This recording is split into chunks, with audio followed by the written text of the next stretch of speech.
하나님의 말씀은 요한복음 2장 13절부터 22절까지의 말씀입니다. 봉독을 하겠습니다.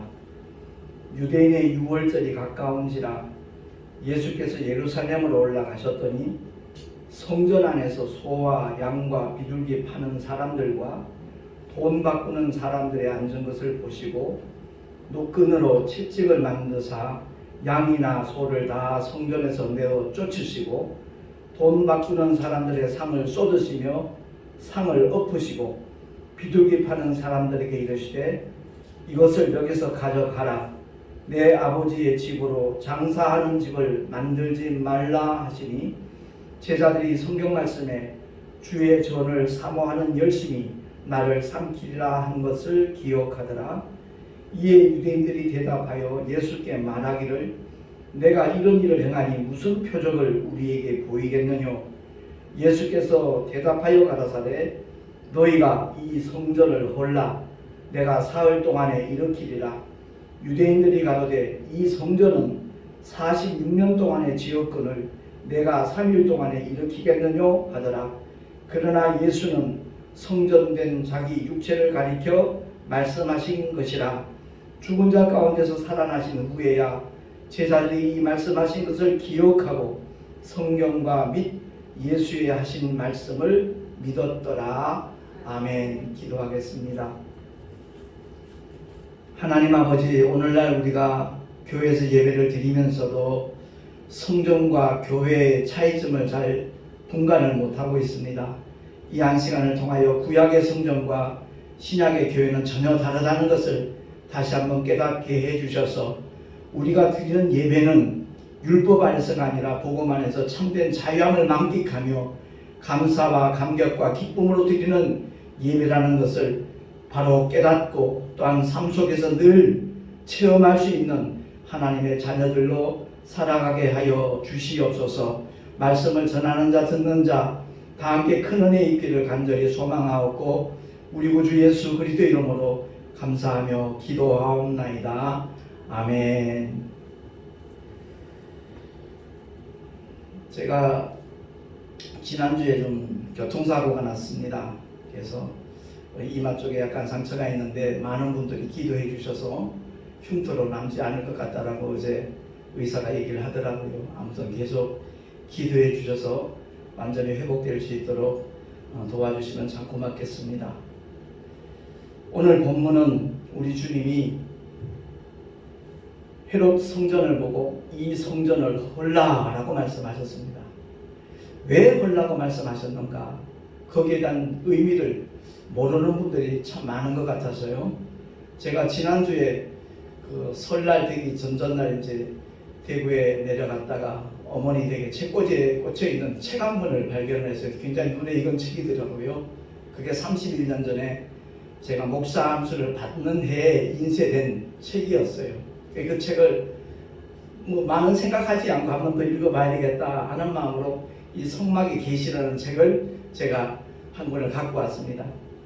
또 때맞춰 교통사고가 나는 바람에 병원에서 31년 전에 읽었던 이 책을 다시 한번 훑어보면서 감회가 새롭기도 하고 그 전에 느끼지 못했던 깨닫지 못했던 그런 부분들도 많이 이렇게 하나님께서 조명을 해주셔서 오늘 이 시간 구약의 성전과 신약의 교회와의 그 차이점에 대해서 다시 한번 우리가 더듬어 보는 가운데 주님이 이 성전을 헐라 말씀하신 그 의미가 무언가를 바로 우리가 알고 하나님을 예배할 수 있는 하나님의 사람들이 되었으면 참 좋겠다라는 마음이 들었습니다.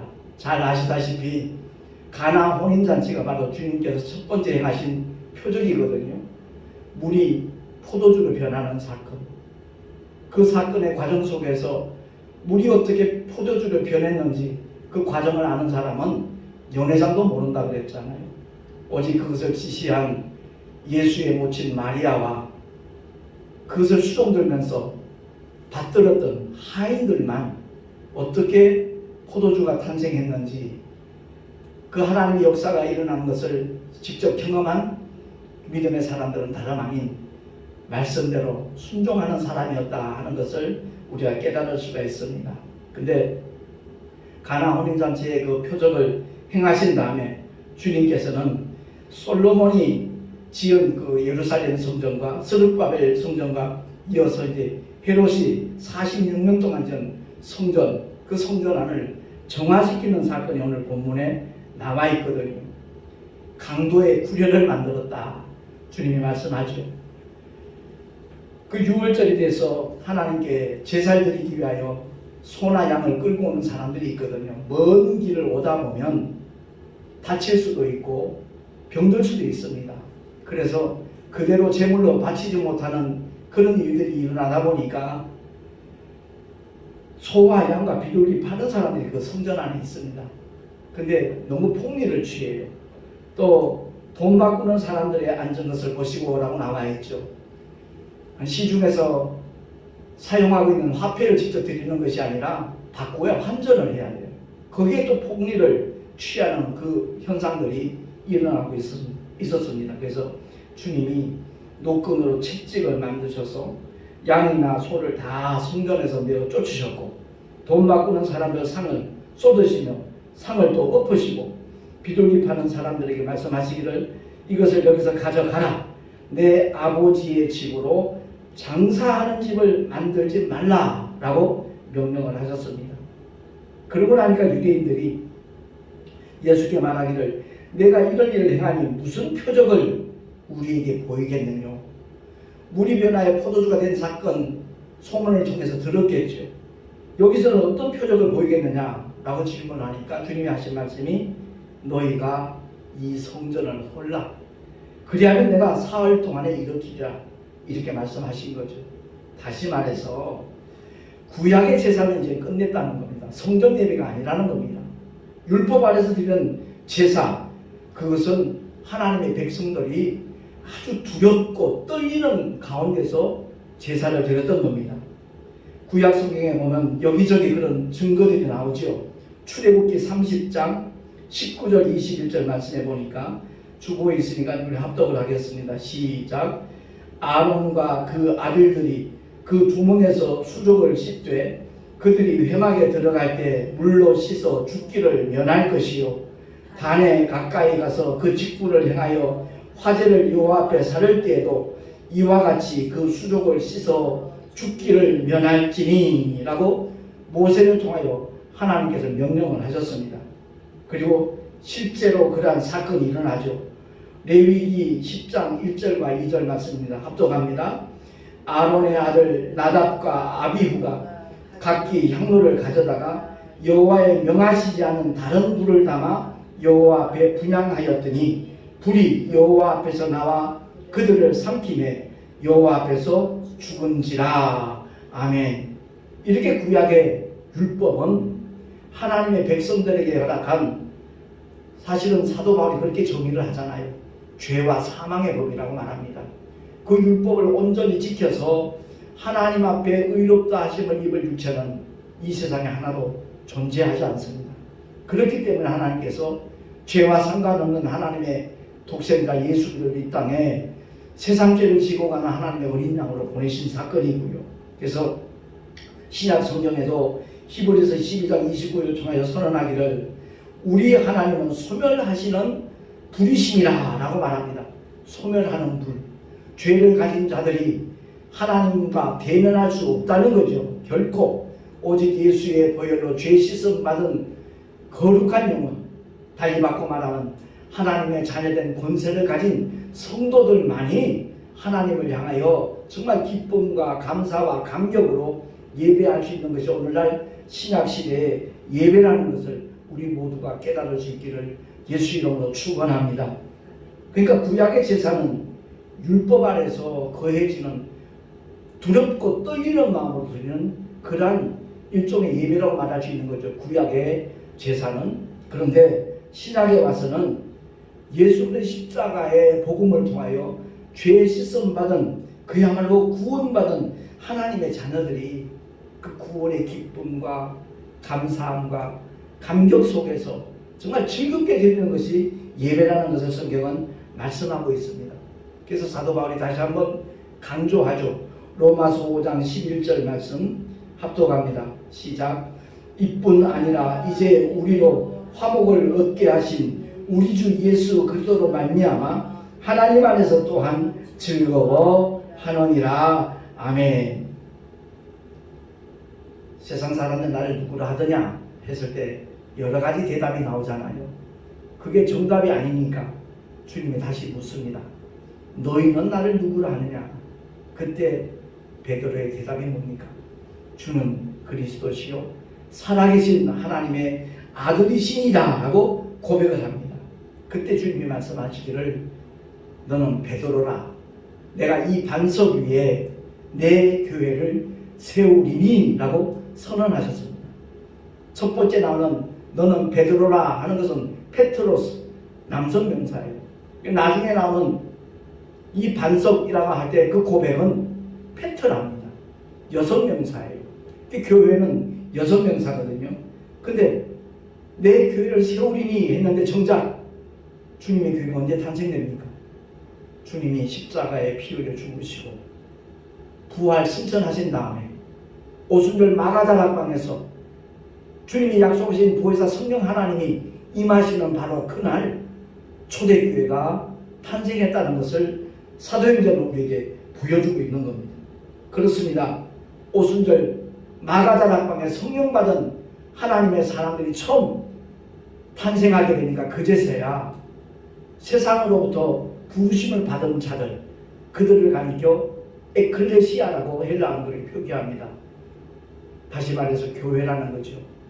주님의 몸된 교회가 탄생한 것은 바로 구약시대의 그 모든 율법 아래 있던 자들, 저주 아래 있던 자들, 그들이 예수의 보혈로 주님의 피 흘리심으로 죄사함을 받고 나무 아래 정말 저주 아래 있던 모든 자들이 나무에 달리신 예수 그리스도의 그 속량으로 말미암아 자유함을 얻는 그 기쁨과 감격과 감사함으로 하나님을 찬양하고 예배하는 그것이 바로 신약시대의 예배라는 것을 성경은 우리에게 보여주고 있는 겁니다. 그렇습니다. 사도 바울 역시도 다시 한번 강조를 하죠. 그가 예전에는 그야말로 바리새파에 속한 사람으로서 가말리엘 문화생으로서 누구보다도 더 율법을 철두철미하게 지키려고 애썼던 사람입니다. 그랬던 사람이 다메섹 도상에서 주님을 만난 다음에 완전히 새로운 삶으로, 새로운 사람으로 변화된 모습을 보여주는 것이 이제 사도행전에 쭉 기록이 되어지고 있는데, 그가 변화된 후에 많은 서신들을 남겼잖아요. 그 중에 고린도전서 6장 19절 20절 말씀을 보니까 합독합니다. 너희 몸은 너희가 하나님께로부터 받은 바 너희 가운데 계신 성령의 전인 줄을 알지 못하느냐. 너희는 너희의 것이 아니라 값으로 산 것이 되었으니 그런즉 너희 몸으로 하나님께 영광을 돌리라. 아멘. 구약의 성전과는 전혀 다른 개념이라는 거죠. 그야말로 하나님의 놀라운 사랑과 은혜를 받은 구원받은 하나님의 자녀들이 기쁨으로 모여서 하나님을 예배하는 그 처소가 초대교회로 이렇게 탄생된 것을 우리가 역사적으로 보게 되는 것인데, 그렇습니다. 오늘날 우리가 예배를 드리면서도 과연 나는 어떤 마음으로, 혹시 주일 예배 빼먹으면 어떤 어려움을 만나지 않을까, 자기가 경영하는 모든 일들이 어렵게 곤욕을 치르지 않을까, 이런 두려움 때문에 만약 주일 예배에 참석하는 사람이 있다면 이 시간 바로 깨닫고 부활의 산소만 가진 구원받은 하나님의 사람들답게 기쁨과 감사함으로 감격함으로 하나님을 정말 예배할 수 있는 예배의 주인공들 될 수 있기를 예수 이름으로 축원합니다. 그래서 우리가 오늘 본문의 말씀을 통해서 분명히 기억해야 될 것은 하나님이 원하시는 예배가 어떤 예배인가 하는 것을 바로 알고 이 시간 주의 종들을 통해서 하나님 말씀하시는 겁니다. 그 말씀을 내게 주신 명령으로 받는 사람이 있다면 그는 참으로 복 있는 사람입니다.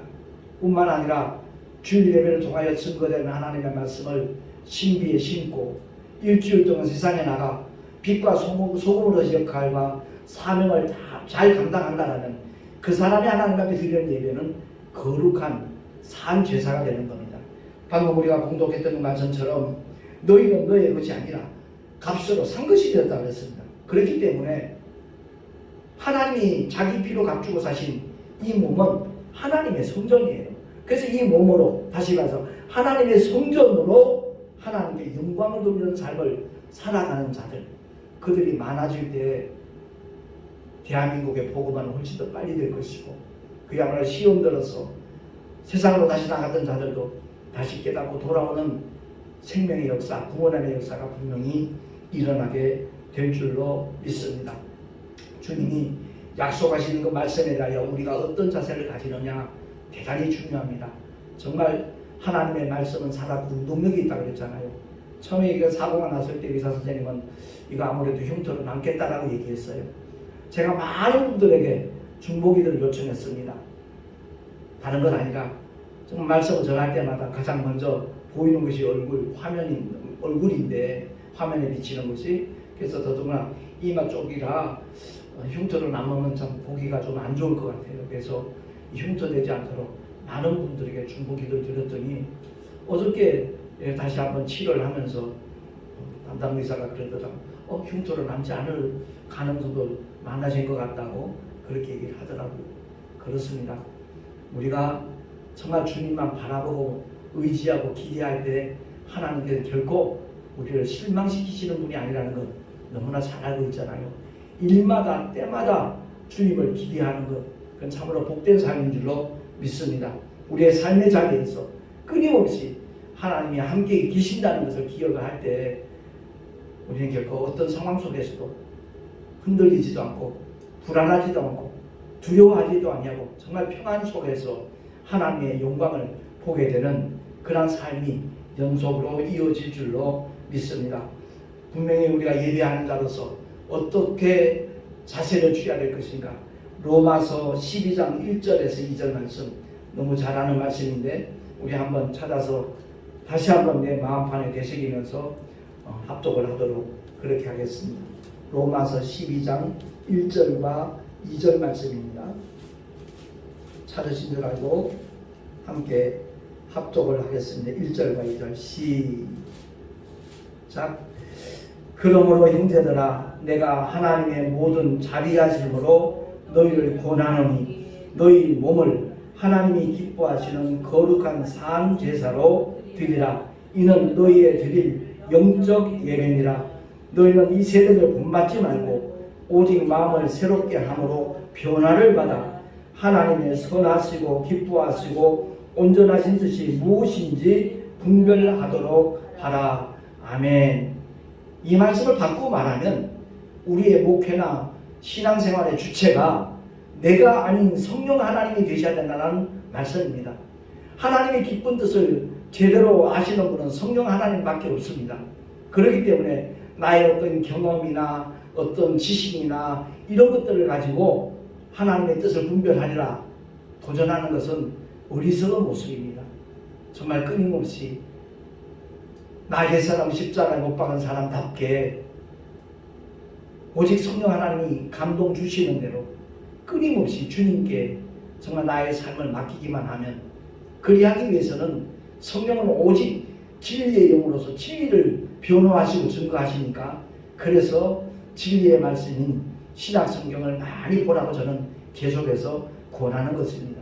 우리 모두가 다 그러한 삶을 살아갈 때 우리의 삶은 분명히 변화가 될 것이고 아버지 기쁘신 뜻대로 믿음의 길을 걸어갈 뿐만 아니라 맡겨주신 사명까지도 잘 감당할 수 있는 축복의 주인공이 되어질 줄로 믿습니다. 그래서 히브리서 10장 19절과 20절 말씀과 함께 연관되어 있는 마가복음 15장 말씀을 볼 텐데, 먼저 히브리서 10장 19절 20절 말씀, 10장 19절 20절 말씀 제가 공독을 하겠습니다. 그러므로 형제들아, 우리가 예수의 피를 힘입어 성소에 들어갈 담력을 얻었나니 그 길은 우리를 위하여 휘장 가운데로 열어놓으신 새롭고 산 길이요 휘장은 곧 저의 육체니라. 아멘. 구약에 여러가지 제사법이 있지요. 10장에 보면 여러가지 내용들이 나오는데, 그러나 이 제사들은 해마다 죄를 생각하게 하는 것이나니 10장 4절입니다. 이는 황소와 염소의 피가 능히 죄를 없이하지 못하리라. 그러므로 세상에 임하실 때 가라사대 하나님이 제사와 예물을 원치 아니하시고 오직 나를 위하여 한 몸을 예비하셨도다. 전체로 번제함과 속죄제는 기뻐하지 아니하시나니 이에 내가 말하기를 하나님이여 보시옵소서. 두루마리 책에 나를 가리켜 기록한 것과 같이 하나님의 뜻을 행하려 왔나이다 하시니라. 위에 말씀하시기를 제사와 예물을 전체로 번제함과 속죄제는 원치도 아니하시고 기뻐하지도 아니하신다 하셨고 이는 다 율법을 따라 드리는 것이라. 그 후에 말씀하시기를 보시옵소서. 내가 하나님의 뜻을 행하려 왔나이다 하셨으니 그 첫 것을 폐하심은 둘째 것을 세우려 하심이니라. 아멘. 바로 이 뜻을 좇아서 예수 그리스도의 몸을 단번에 들이심으로 말미암아 우리가 거룩함을 얻었노라 라고 히브리 기자는 이렇게 선언하고 있는 겁니다. 그렇습니다. 오늘날 하나님을 예배하러 오면서 어느 누구도 비둘기의 피를 들고 오는 사람 없습니다. 양이나 염소나 소의 피를 들고 오는 사람 아무도 없습니다. 첫 것을 다 폐하셨습니다. 그러하니까 여호와의 이름으로 행하였던 구약의 모든 사건은 예수 그리스도의 십자가의 죽으심과 부활로 종결됐다는 사실을 기억을 하고 하나님의 이름을 바로 알고 만민에게 구원을 주시는 하나님의 이름, 아들에게 맡기신 원래 아버지의 이름, 성령도 그 이름으로 보내심을 받은 그 이름, 예수 그리스도 그 이름을 누구보다도 사랑하고 믿고 의지하며 자랑하는 하나님의 사랑으로 살아가는 거룩한 예배자가 되기를 예수 이름으로 축원합니다.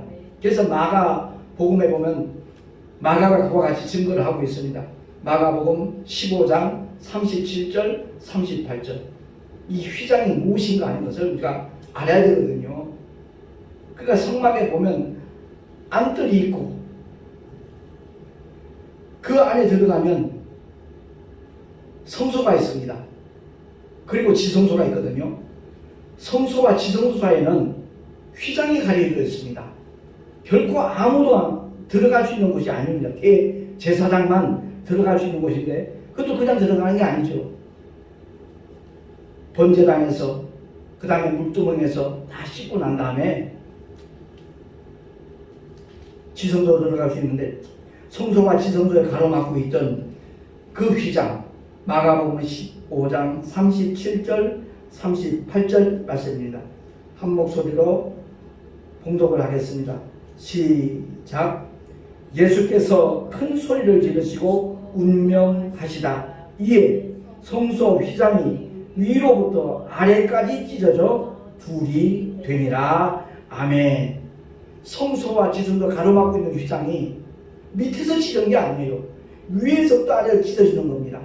누구나 다 만인 제사장으로 하나님을 예배할 수 있도록 하나님께서 은혜를 베풀어 주셨다는 것을 기억을 하고 저와 여러분이 하나님을 예배할 때마다 그와 같은 정말 감격을 가지고 하나님을 지난주에도 잠깐 언급했지만 대면 예배하는 자들 되기를 예수 이름으로 축원합니다. 하나님은 영이신데 어떻게 우리가 하나님을 대면할 수 있겠습니까? 바로 성령의 감동 감화와 성령의 인도하심을 따라서 끊임없이 말씀이신 하나님과 이렇게 교통하는 것, 그것이 바로 하나님이 원하시는 거룩한 산제사라는 것을 우리 모두가 기억을 하고 앞으로는 정말 주님이 기뻐하시는 예배, 아버지의 온전하신 뜻을 알고 주의 거룩하신 뜻을 좇아서 하나님을 예배하는 거룩한 산제사의 주인공들이 우리 모두 될 수 있기를 예수 이름으로 축원합니다. 기도하겠습니다. 하나님 아버지, 오늘도 주님을 예배하며 정말 예배의 참된 의미가 무엇인가 하는 것을 다시 한번 살펴보았습니다. 우리 모두가 다 이젠 더 이상 율법 아래 있는 자들이 아니라 죄와 사망의 법에서 생명의 성령의 법으로 그야말로 해방되었다는 것을 기억을 하고 끊임없이 진리 안에서 자유함을 만끽하며 살아가는 우리 모두가 되게 하여 주시옵소서. 진리를 알지니 진리가 너희를 자유케 하려는 것은 결코 구호가 아니라는 것을 기억을 하고 우리 삶의 자리에서 끊임없이 하나님의 손길을 느끼며 살아가는 우리 모두가 되게 하여 주시옵소서. 우리 구주 예수 그리스도 이름으로 감사하며 기도하옵나이다. 아멘. 교회 소식 주보를 참고하시기 바랍니다. 아까도 잠깐 언급했지만 2월 1일 날 교통사고로 인해서 경인고속도로 바로 옆길입니다. 거기가 이제 일반 통행이 시작되는 길인데 제가 진행을 하고 있는데 성민병원 쪽에서 오는 차가 그 앞에 볼록골이 큰 게 하나 있거든요. 거기에 이제 제 택시가 비쳤을 텐데 그걸 무시하고 진입을 하는 바람에 또 오른쪽에는 불법 주차한 차량들이 있고 일반 통행 시작되는 왼쪽에는 또 다른 불법 차량들이 주차가 돼 있어서 불과 한 5m도 돼 안 되는 그 위치에서 제가 그 나오는 차를 봤거든요. 그래서 핸들을 끊는 바람에 나중에 이제 얘기 들으니까 레카차 기사들도 얘기고 또 회사 상무님도 그런 말씀을 하십니다만은 차라리 그럴 때는 나오는 차를 받았어야 됩니다라는 식으로 얘기를 하더라고요. 근데 그렇게 되면 크게 다칠 텐데 그럴 수 없는 거죠. 조금 손해를 보더라도 피하는 게 원칙이라고 생각이 되었습니다. 어쨌든 그 운전자가 현장에서 떠났다가 한 6, 7분 후에 뒤늦게 나타났더라고요. 만약 나타나지 않았으면 뺑소니를 아마 어려움을 겪게 되었을 겁니다. 그래서 아무튼 그 문제도 은혜 가운데 보상금 문제도 잘 해결될 수 있도록 중보기도 해주시면 참 고맙겠고요. 제가 이번 교통사고를 겪으면서 사모님이 그러더라고요. 그날 설날인데 그냥 쉬시지 그러셨냐고 그런 말씀을 하셔요. 근데 사실 법인 택시 하는 기사들 마음은 그날 대다수가 쉬기 때문에 콜이 많거든요. 그래서 기왕이면 조금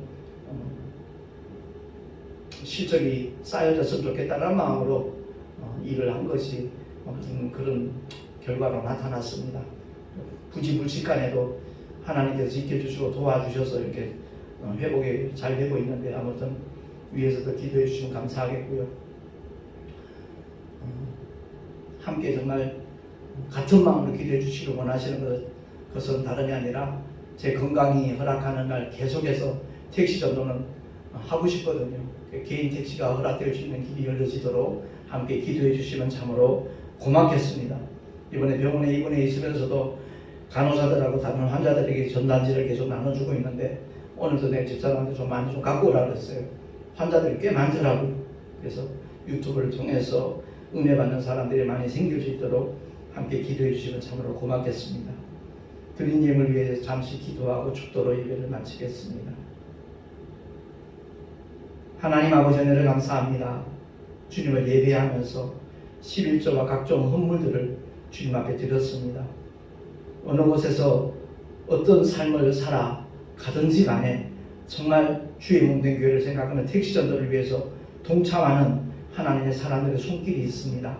그들의 헌물을, 그들의 심령을 기쁘시게 받아주시고 이 예물이 쓰이는 현장에 하나님의 영원한 영광과 생명이 공유될 수 있는 역사 허락하여 주시옵소서. 드린 손길들마다 주님께서 복되게 하시고 그 삶의 자리에서 하나님이 함께 하시는 그 놀라운 증거들을 늘 경험하며 살아가는 하나님의 사람들 다 되게 하여 주시옵소서. 우리 구주 예수 그리스도의 이름으로 감사하며 간절히 축복하며 기도하옵나이다. 아멘.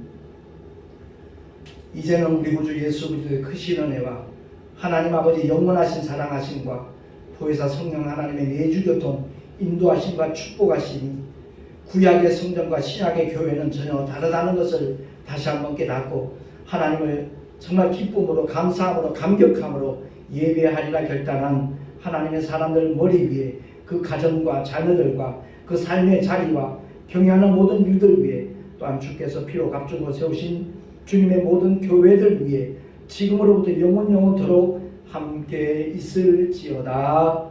아멘.